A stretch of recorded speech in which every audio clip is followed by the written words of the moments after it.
Amazing. Welcome, Piers. Thank you.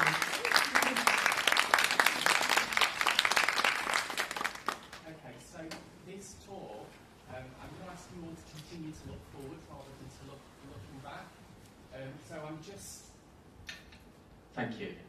I'm just resituating the orientation of this space. And the reason for that is because I'm an autistic person. So I'm intentionally sitting behind you because I've often found face-to-face communication, particularly in groups, dysregulating. Researchers such as Damien Milton suggest that eye contact for some autistic people can be like staring into a bright light. So, the way I can describe this for you is, for many people who aren't autistic, there is a desire for eye contact, and that might feel really uncomfortable when there isn't eye contact.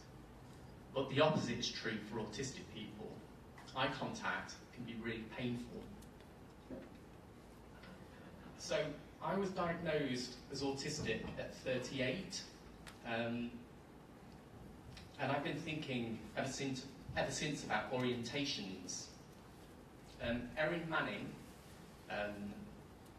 a researcher, talks about what it might be like to step through the threshold of a door into a room where lots of eyes might be looking at you.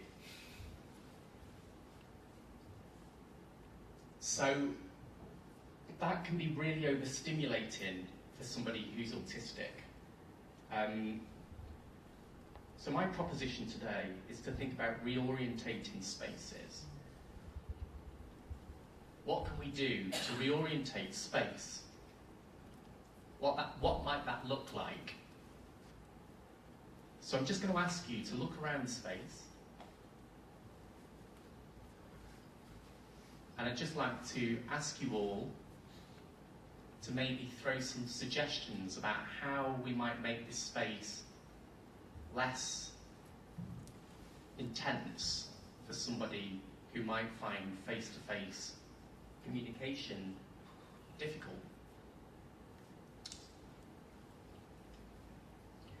Margaret Price, another theorist, talks about not only time, as was mentioned earlier, but also about space. A lot of spaces are designed by non-disabled people. So, for instance, walking through the building today, there are a lot of signs that are placed that tell you which way to go.